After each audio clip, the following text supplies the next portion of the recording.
Man was, the Bible says, and God created man perfectly, a perfect man. But man sought many inventions. So the word curse, it means to cause of great harm, evil, misfortune, severe affliction, and torment. It means also unhappiness. It means unhappiness. So because curse is an evil pronouncement upon one, when it is pronounced, it brings great harm, misfortune, severe afflictions, torment, happiness in life. Every man or something what you are doing, you are not getting happiness. It's not bringing forth. So when God made man, he made man to be healthy.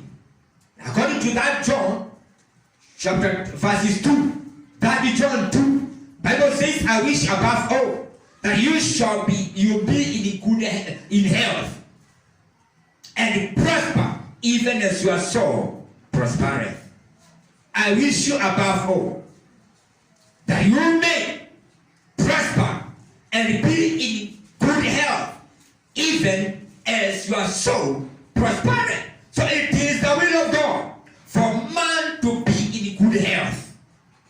It is the will of man, of God, for you to be in good health. Ukae ukiwa na afya njema. Kuna tofauti ya uponyaji na afya.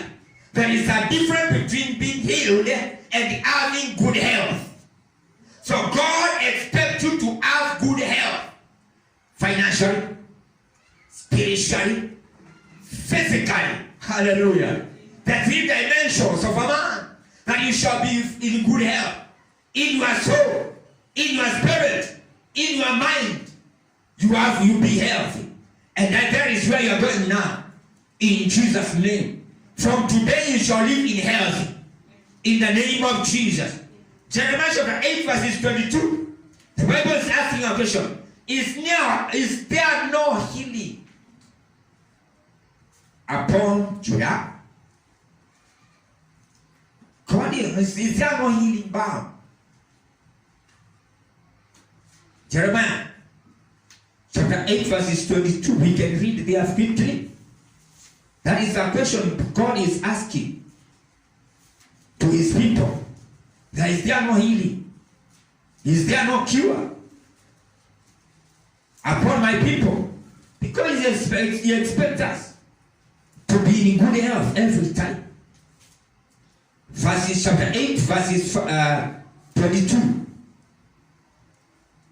Is there no balm in Gilead? Is there no physician there? Why is not the ears of my daughter, of the daughter of my people recovered? Is there no balm in Gilead? Is there no physician there? Why then is not the health of my daughter, the daughter of my people recovered? That is the question. Hakuna uponyaji, hakuna afya katika mti, the balm of Gilead. Kwa nini basi the daughter of my people did not recover? Why is not the church recovered? Why is the church living in sickly? Why is the church living in weakling? Why is the church not happy? My daughter, the daughter of my people, why are you not healed? Why are you not in health? Is there no balm in Gilead? Their question.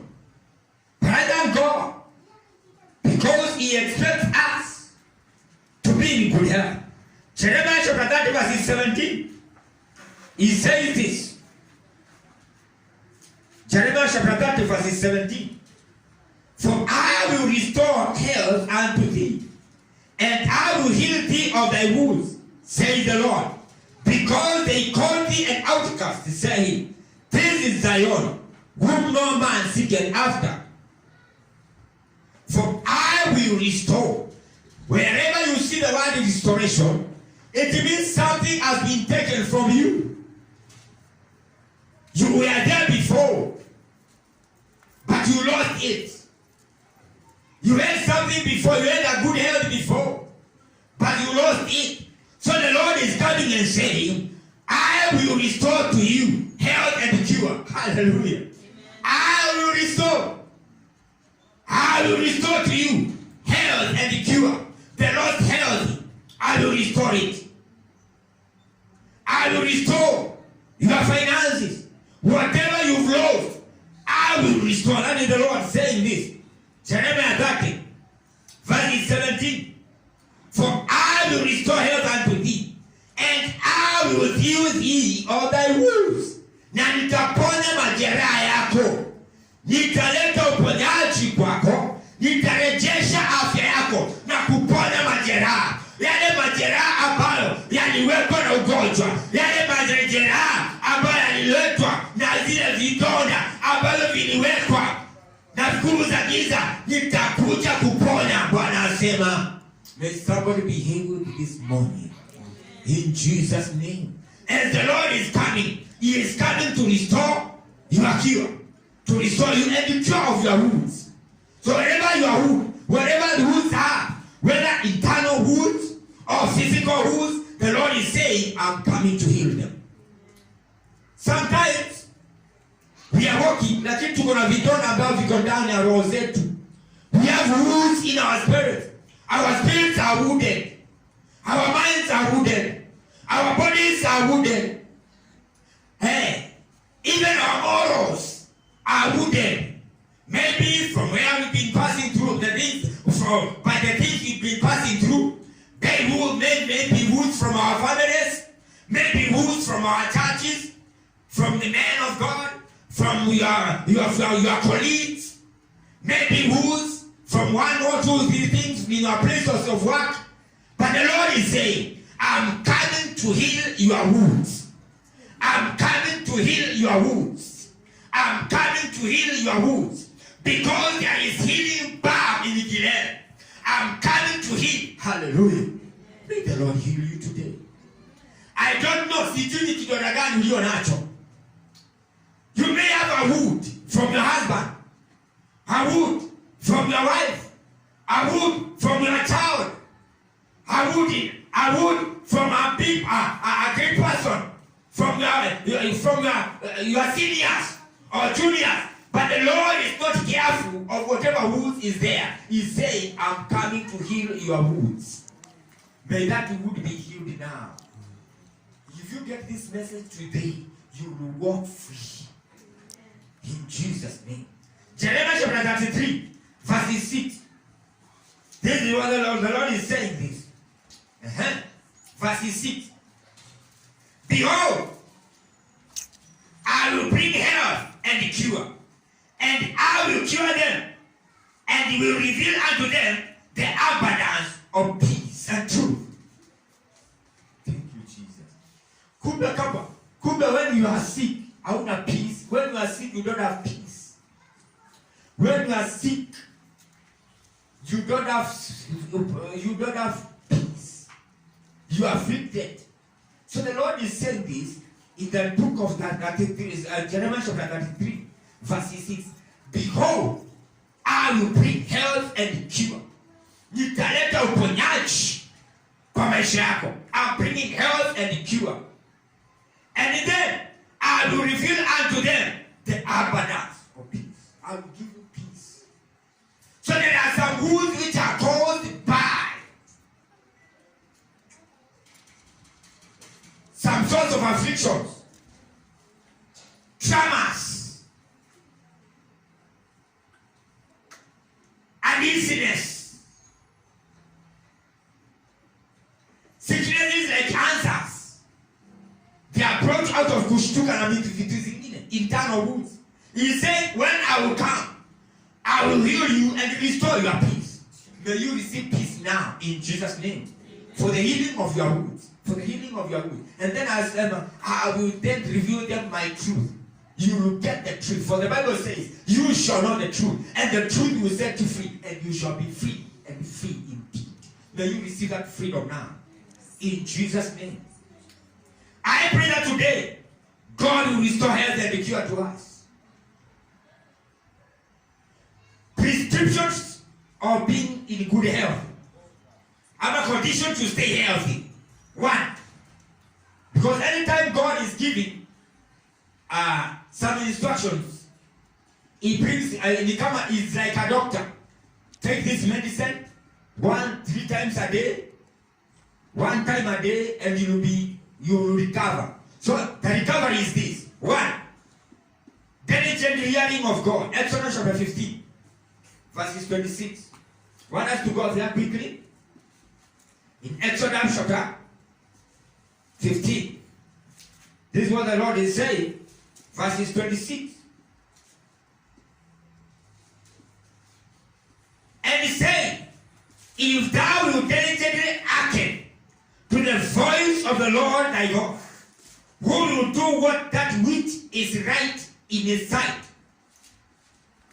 and you give ear to his commandment, and keep all his statutes, I will put none of these diseases upon thee, which I have brought upon Egyptians, for I am the Lord that healeth thee. Mimi ni Bwana nikuponyaye. Kama utasikiza sauti yangu vizuri na kufuata maagizo yangu na kufanya yale ambayo ni mema, nitaondoa magonjwa kwako, na yale magonjwa ya Misri unayojua, magonjwa yasiyopona, chronic diseases, generational diseases, the sicknesses you know about, which follows from one family, which follows family lineage. If thou shalt hear me well, if thou shalt do according to my will, I will come and I will drive away sicknesses of Egypt. The sicknesses of Eden. Kuna magonjwa hayastahili kupatikana katika kanisa. Kuna magonjwa ambayo hayastahili kupatikana kwa watumishi wa Mungu.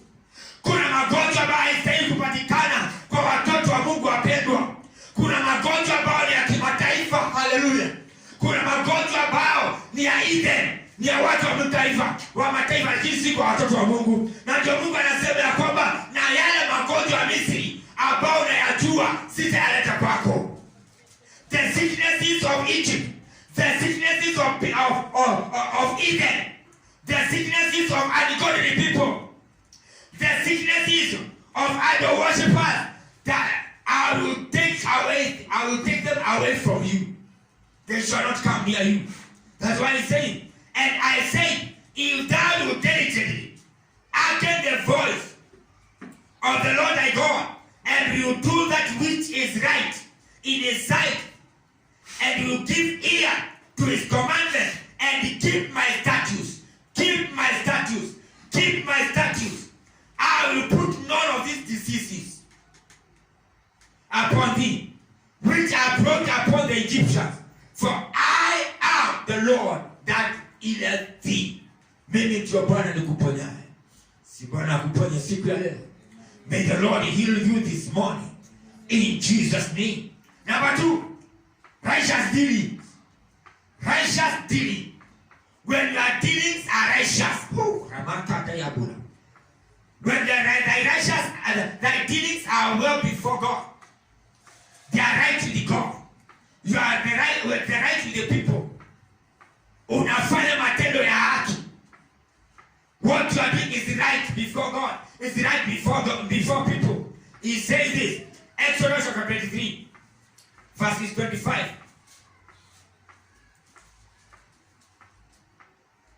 Verses 25 says this. And ye shall serve the Lord your God, and he will bless thy bread and thy water, and I will take sicknesses away from the midst of thee. There shall nothing cast their young, nor be barren in thy land. The number of the days I will fulfill. Hallelujah. When you do right, when you do right, then he continues to say, then I will take away sicknesses from among your midst. I will take away. There shall never be discouraged, nor the unfruitfulness. So when you are doing right before God, then God comes and heals you. Says, none of these diseases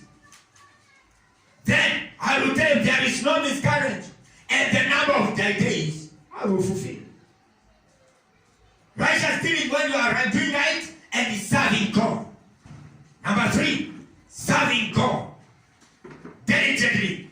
Kutumikia Mungu kwa uadilifu. I think that is the right Kiswahili. Kwa uadilifu. Serving God and serving God, not serving man.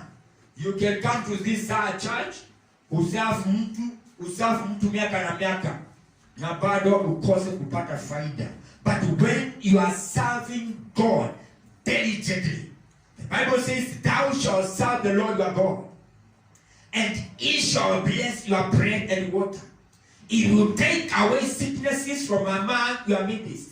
And then the number of your days I will fulfill. Longevity. Hallelujah. Number 4, keeping God's commandment. Deuteronomy 7. Keeping God's commandment. The book of Deuteronomy chapter 7. We are taking verses 12 to 15.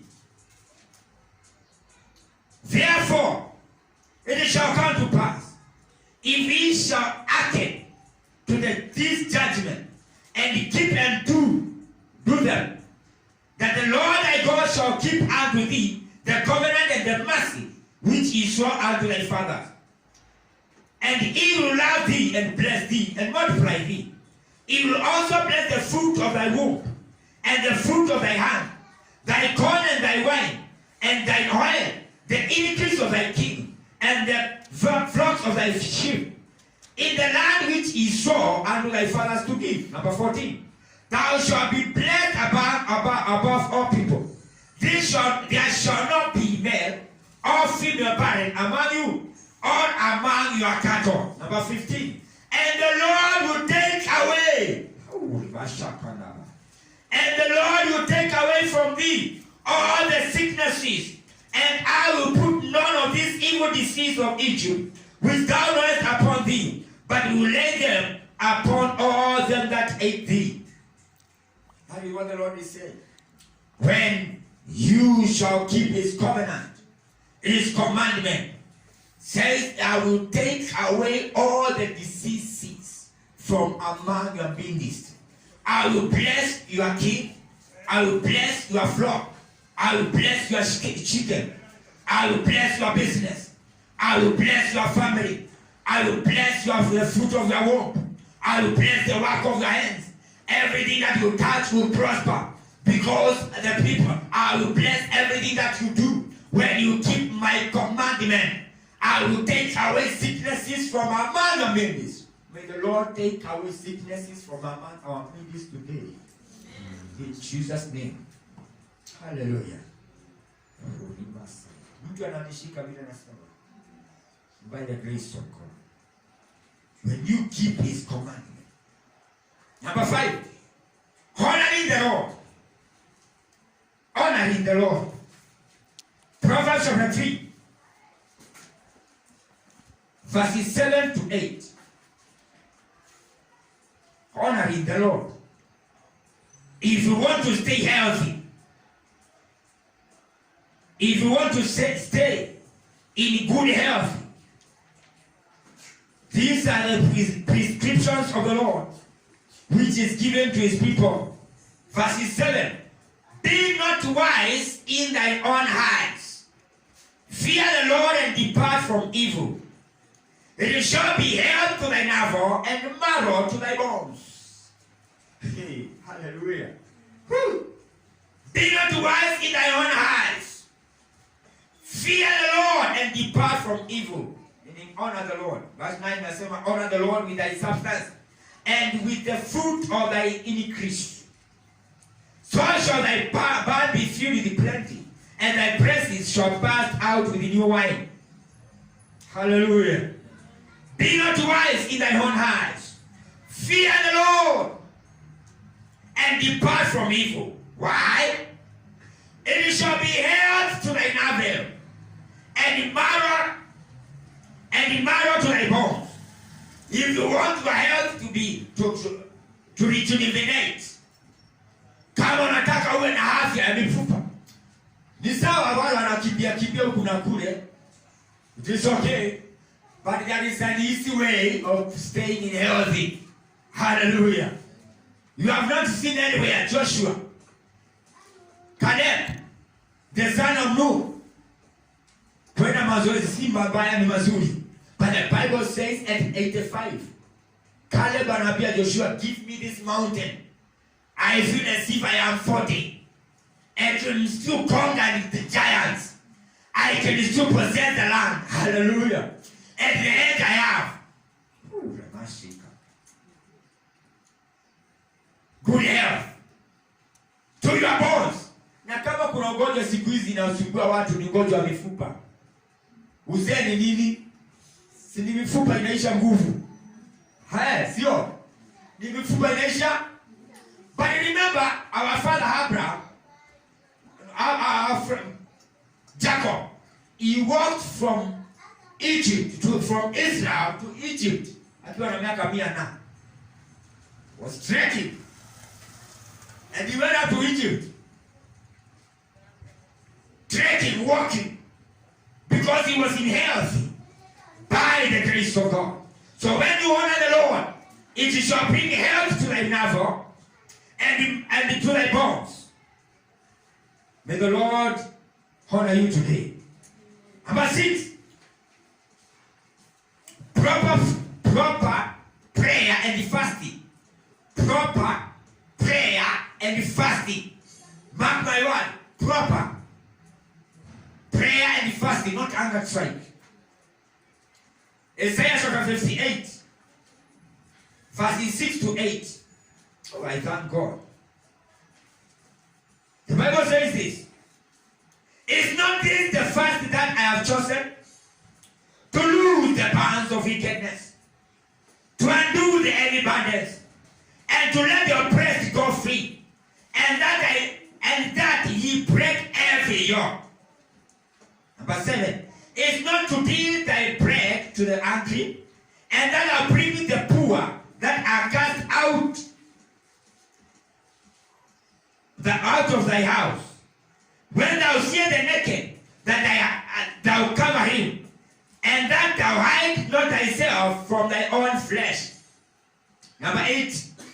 Then shall thy light break forth as the morning, and thy health shall spring forth speedily. Hallelujah. Speed what? Speed what? Speed health. Speed. Naomba tu nisomewe na Kiswahili hapo. Isaiah 58 verses 7 and 8. Let me finish up verses 8. Then shall thy light break forth as the morning, and thine health shall spring forth speedily, and thy righteousness shall go before thee. The glory of the Lord shall be thy rear guard. The glory of God shall be thy rear guard. Hallelujah. Somebody read for me. In Kiswahili. Isaiah 58 verses 7 and 8. Simpatie maiki tu tusikize vizuri. Father, we thank you. We bless your name. Proper prayer and fasting will bring health to you. Will make you to stay in good health.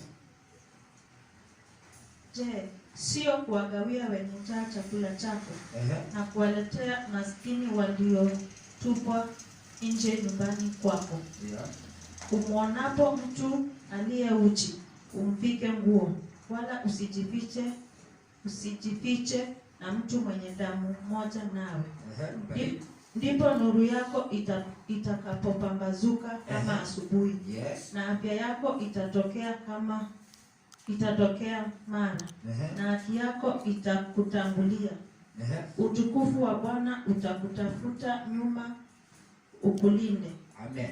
Kwa hivyo ukiwa mwenye haki, haki yako inakufuata. Unapofunga na kuomba, funga na kuomba kwa haki. Hallelujah. Fuata maagizo ya mfungo ya saumu. Na unapofuata yale maandiko yanasema kabla kufungua hivi, afya yako itakuja mara. Restoration of your health. Na haki yako itakufuata. Na utukufu wa Bwana utakuzunguka. May the glory of God be your rear guard in Jesus' name. May the glory of God be your regard in Jesus' name. May you be in health in Jesus' name. Hallelujah. Number 7, honoring and obeying your parents. Proverbs chapter 4.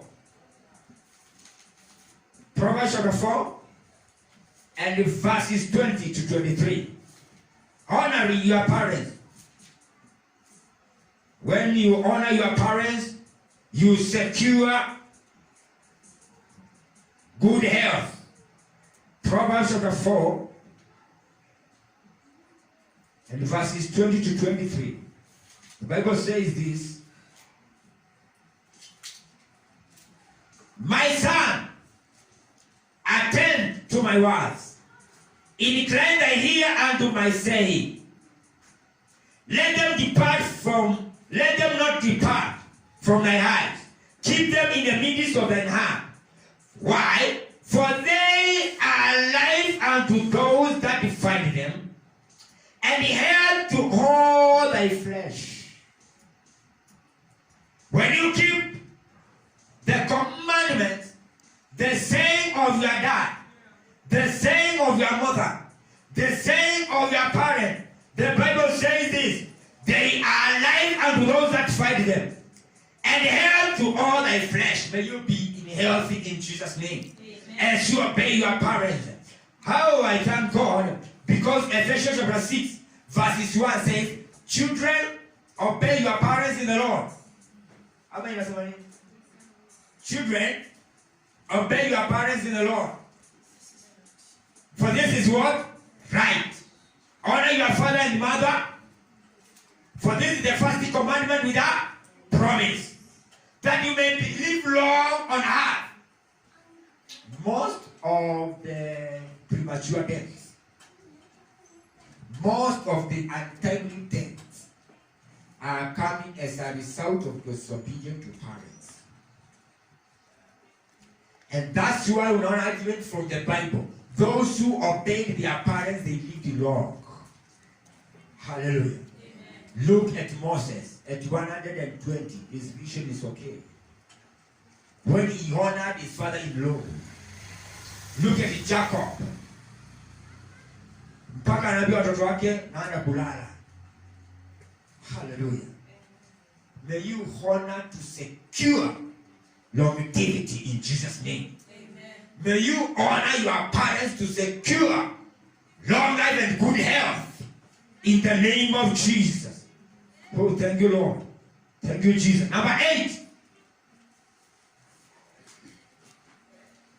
Positive words. I'm a positive speaking of good words. When you are speaking good to your life, to others, then you secure. Proverbs chapter 12 verses 18. The Bible says this. There is that speaketh like the piercing of a sword, but the tongue of the wise is health. The tongue of the wise is health. Na ndio naambianga watu waache kuongea ovyo ovyo. The Bible says this. Every idle word man speaketh shall bring it to judgment. Every idle word. Maneno yote watu wanaongeanga ya bure bure. Maneno ya Biblia inasema kwamba itahukumiwa. Italetwa katika hukumu. And the Bible says thou shall eat the fruit of your mouth. Utakula mema ya matunda ya ulimi wako. The Bible says that guard your tongue. Linda ulimi wako. Kwa hivyo what you are speaking every time, what you are speaking to yourself, what you are speaking to others, be careful of the words that are coming out of your mouth. Why? Because out of the abundance of the heart, man speaketh. And in the heart, out of the heart, comes the issues of what? Of life. So it depends on what you are talking. What you are saying concerning yourself. You will live as that. Hallelujah. Amen. May you live long in Jesus' name. Amen. So the Bible says, the tongue of a froward is like they pierce the heart. They pierce the heart of a person. When you are speaking recklessly to somebody, unaweza kuongea neno kwa mtu siku ya leo mpendwa, nakuambia ukweli. Unaweza ongea kwa mtu siku ya leo na kuwa umeni kama kidodo umeweka katika moyo wako. Kwani si kweli? The ones you speak to somebody, mtu anakuambia kaneno hivi, a word. Hilo neno inakuuma. Inakuacha ikikukula. Fikiria ile neno hivi. When you remember what he has told you or she has told you, the sleep goes. Usingizi unapotea. Have you ever come across such a thing? Mpendwa, mtu alikwambia neno mpaka inakuuma. Neno mpaka unakaa nao miaka masiku nyingi sana mpaka ukilifikiria hivi. Hallelujah. So that's what the Bible says. Chapter 12 verse 18. That there is that speaketh like the piercing of a sword. Kuna watu wanaongea, people who speak, when they speak a word to you, they pierces like a sword. They stings like a poison. But the Bible says that the tongue of the wise is health. May we fill our tongues with wisdom. Tujaze ndimi zetu na maneno mazuri. Hallelujah. Hata waswahili watisema maneno mazuri hutoa nini? Nyoka pangoni. Sio. Kwa hivyo let us learn to speak well to people. To speak well to ourselves. To speak well to our children. Na hivyo ndio watu huwa wanakasi wengine. Hata wazazi. Mzazi tu anaongea kineno hivi kwa mtoto. Kumbe amemlaani bila kujua. Mtu tu anaongea tu ni liwa. Mtu tu anaongea neno kwa serikali. Unasikia kwamba huyo mtu ameshikwa, amewekwa kotini. Kwa sababu ya kuongea bila kujali. So let us be careful of what we are saying. And we shall live long in Jesus' name. Number 10. Number 10. No, number 9, please. Constant hope in God. Psalms 43 verses 5. Constant hope in God. When we keep on trusting and hoping in God, we shall secure longevity. We shall secure long life. Good health. In Jesus' name, may it become your portion. In the name of Jesus. Verse 5. Why art thou cast down, O my soul? And why art thou dispeated within me? Hope in God, for I shall yet praise him, who is the health of my countenance and my God. Why art thou cast down, my soul? Moyo wangu, kwa nini umewekwa chini? Kwa nini umefunjwa? Oh my soul. Why art thou dispeated within me? Hope in God. Ambia mwenzako, hope in God. Hope in God. And then he says, for I shall yet praise him. I shall yet praise him. Hata kama ameniambia nini, even hata kama amenifunja moyo, I will yet hope in God and praise him. For it is health to me. He is my health. God is my health. Mungu ndiye uhai wangu. Mungu ndiye uzima wangu. In Jesus' name. Number 10. Praising God always. Psalm 103 verses 1 to 3. Bless the Lord, O my soul, and all that is within me. Bless his holy name. He who heals all your diseases. He who fills your mouth with good things. He will renews your youth like that of an eagle. Hallelujah. So as you praise him, you secure good health upon your life. In Jesus' name. Number 11. Constant following. Constant following. Follow you. Wanafunzi wa Yesu, they followed Jesus for 3.5 years. No one of them tunaona alilala hospitali. That is your portion in Jesus' name. Hallelujah. Then this Deuteronomy 1 verse 36. There is a man called Caleb. Caleb followed Moses. He followed the word of God. And Caleb in the book of Joshua chapter 14 verses 10 to 12, you will see what happened. After he followed in Deuteronomy chapter 1 and verses 36, when they were sent to spy the land, they went and they came back. And Moses pronounced the blessing to Caleb, telling him, you shall possess the land where you hate to spy, because you have brought a good